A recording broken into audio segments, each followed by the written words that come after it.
You can feel the excitement in the air. It's brew day.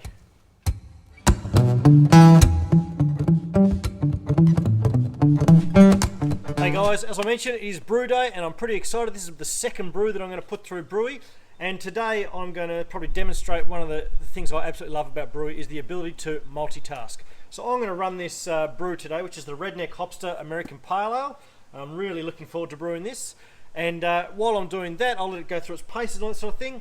I'll take the previous brew, the Rusty Rex, and I'm going to put that into some kegs, so I can kill two birds with one stone and get more beer into the fermenter and more beer into the kegs, and it's just going to be a great day. So let's get on with it.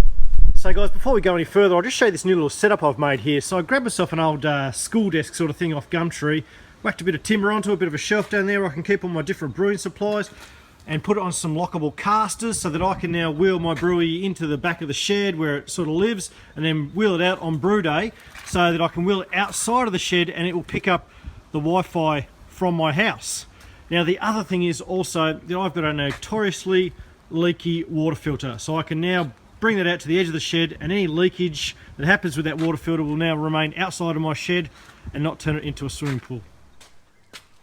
Alright, so let's have a bit of a look in the kit for today. This is, as I said before, the American Pale Ale, the Redneck Hopster.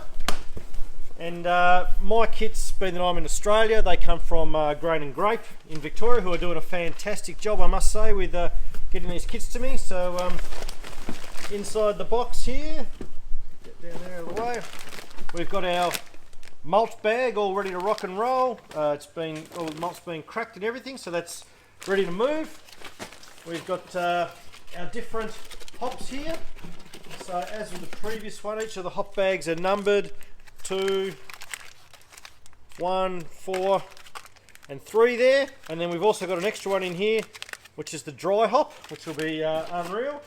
And then also in the box we've got the S189 dry lager yeast and the Irish moss finishing tab. So we've got everything we need to do, or everything we need here to get moving and start brewing. So as you all would know, everything in brewing is about cleanliness. So first step is always what I like to call sanitizing the shit out of everything. So I'm spraying my Star San leave-on sanitizer everywhere that I could find, in every single orifice, all over. It's getting up in my face, all over the false bottom, and of course on each one of the hop cages that I'll be putting the hops in a second. We'll spray all those up as well and make sure that everything is nice and sanitized, because nobody likes infected beer, do they really? So you can see inside the box we have the instructions of the type of beer this is, the Redneck Hopster. I absolutely love that name, I think it's an absolute cracker. American style ale with a nice hoppy flavour and smell caused by the decent amount of US hop heads. Highly drinkable, suitable for every kind of beer time. Bracing and hoppy, yet with sufficient supporting malt. Overall smooth and citrusy. So we've got Pilsner, Melanoidin, is that how you say it, malt? And we've got Simcoe and Amarillo hops used here. So this is going to be an absolute ripper, I can just tell. So first up, we've got to get our malt out of the bag. So we've got all that here. As I said before, beautifully cracked, ready to rock and roll. Just get our hop cages out of the way. And in she goes into the mash tun, spread it out, and ready to rock and roll. So as I said before, we've got 4 hops to put into this one. Each of the bags come labelled with which hop is meant to go into the container. And just once again, easy as you like, get the hops out of the bag, straight into the container. Piece of piss really, as we say in Australia, and then chuck her in and repeat. Now look, just while I'm on this doing these hops here, like this has all come prepared for me, all measured out and everything like that, which is absolutely fantastic. But you can do your own thing with the brewery. In fact, I've got a recipe by the name of the Dark Night Porter, which I love to make with my dad in the old brewery, and I'm going to convert that over and bring that into the brewery at some stage soon, and brew that up, which will be absolutely fantastic. Right, it's pretty bright out here, but I've got this on the screen here. Hopefully you can still see it. I'm going to choose my recipe, the Redneck Hopster. I'm going to click on brew. I've got my hose hooked up to the system for bringing the water in for cooling and everything, so I'll put on automatic water inlet. Oh, my fingers aren't really working too well today, but we'll try and get those both clicked on. There we go. And that one, beautiful.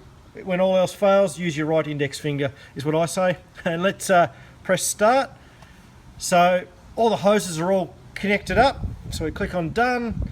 All the fermentables, we've already put those in, so that's all good. The hops are all done, fantastic. All right, everything's ready to rock and roll, so let's start brewing and let Brewie do its thing. It's off and running. How good's that?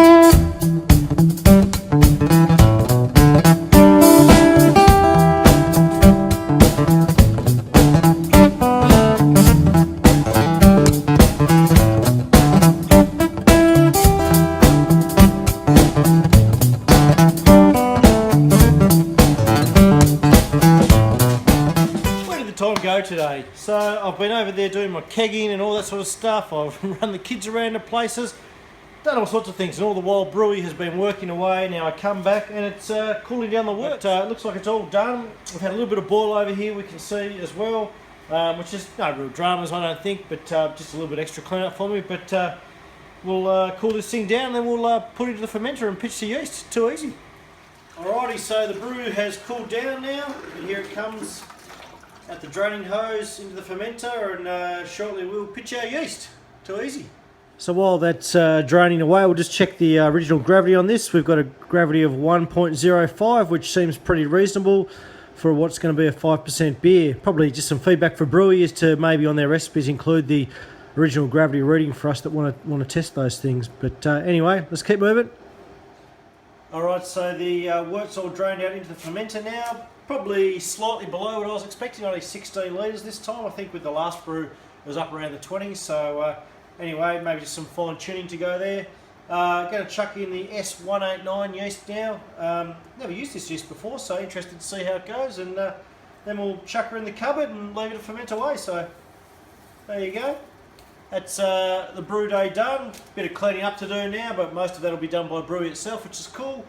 And anyway, until we talk again in the beer healer shed or wherever, cheers to great beers.